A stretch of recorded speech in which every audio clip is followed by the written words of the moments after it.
by early Christians and politics, a radical revolution. Did you know that the early Christians were accused of turning the world upside down, not through violence or political campaigns, but by refusing to say two simple words, Caesar is Lord? In the first 3 centuries, this seemingly small act of defiance reshaped empires and redefined what it means to engage with power. Welcome back to the channel. Today, we're diving into one of the most misunderstood aspects of early Christianity, how the first believers navigated politics. This isn't just ancient history, it's deeply relevant today. We live in a time of intense political polarization where Christians are often told they must choose sides or withdraw entirely. But what if the early church offers us a third way? The first Christians didn't retreat from the public square, nor did they seek to dominate it through conventional power. Instead, they pioneered something truly radical, a political engagement rooted in sacrificial love, prophetic witness, and unwavering allegiance to a king whose kingdom operated by entirely different rules. Let's explore what that looked like and what we can learn from it. Early Christians faced an impossible situation. The Roman Empire demanded absolute loyalty, expressed through emperor worship, participation in civic religious ceremonies, and acknowledgement that Caesar was divine.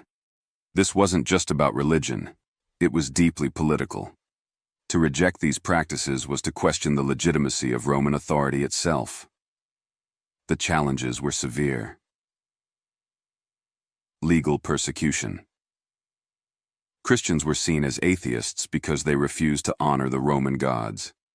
This made them scapegoats for natural disasters, economic troubles, and social unrest. Social ostracism. Refusing to participate in guild meetings, civic festivals, and religious ceremonies meant exclusion from economic and social networks.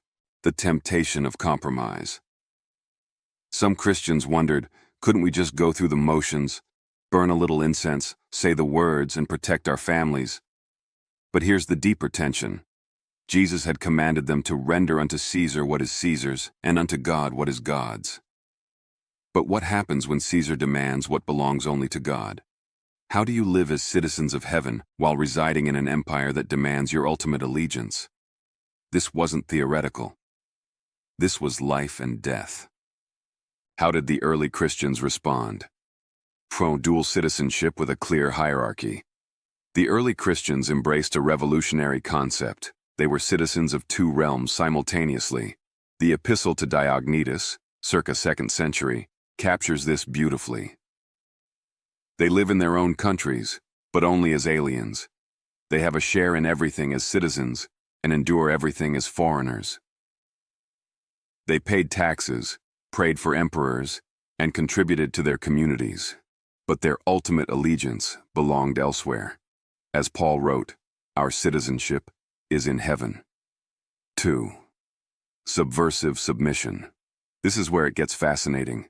Early Christians practiced what scholar John Howard Yoder called revolutionary subordination. They submitted to authority, but not unconditionally.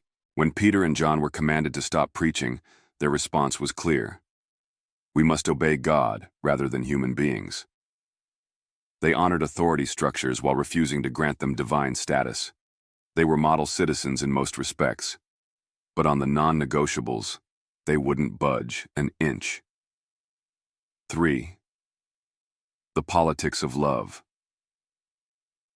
Instead of seeking political power, early Christians formed alternative communities that demonstrated a different kind of politics, the politics of the kingdom of God. They cared for abandoned infants left to die by Roman society. They stayed in cities during plagues when even doctors fled. They shared resources so radically that observers said, "See how they love one another." They welcomed slaves, women, and outcasts as equals in their assemblies, a scandal in stratified Roman society.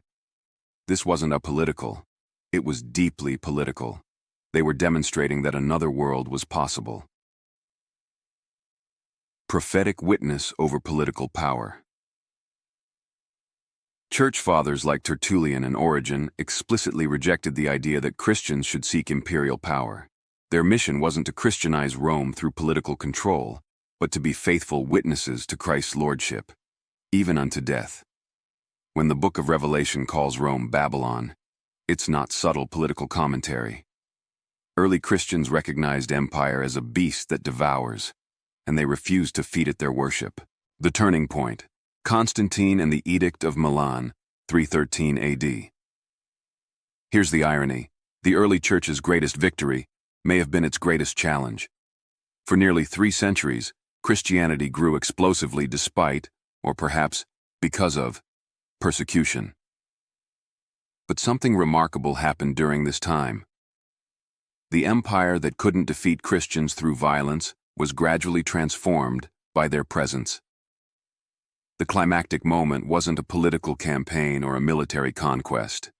It was the cumulative witness of countless martyrs who went to their deaths singing hymns, forgiving their executioners, and demonstrating a love that couldn't be explained by Roman philosophy.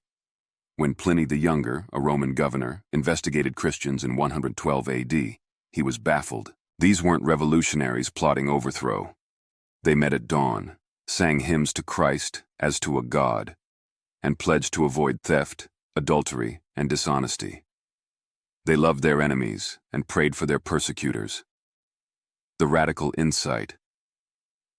The early church's most potent political act wasn't seizing power. It was building communities so compelling, so different, that they exposed the emptiness of Rome's promises and revealed a better way to be human. By the time Constantine legalized Christianity, the church had already won, not by becoming like Rome, but by remaining faithful to a crucified king. So what can we learn from the early church's political engagement? 3 key lessons. 1. Allegiance matters. The early Christians remind us that Jesus' lordship isn't a private spiritual matter. It has public implications.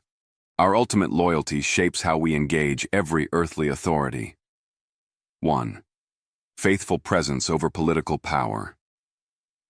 The most transformative political act isn't winning elections. It's forming communities that embody the kingdom's values: justice, mercy, enemy love, and sacrificial service. 1. The long view. The early Christians weren't trying to win the next election cycle. They were planting seeds for a harvest they might never see, trusting that faithfulness matters more than immediate results. The early church didn't retreat from the public square, nor did they seek to dominate it. They inhabited it as resident aliens, fully present, deeply engaged, but ultimately citizens of another kingdom. Perhaps that's exactly what our polarized moment needs. What do you think? How should Christians engage politically today? Drop your thoughts in the comments. I read them all and would love to hear your perspective. And if you found this helpful, check out my other videos on the early church. Thanks for watching, and I'll see you in the next one.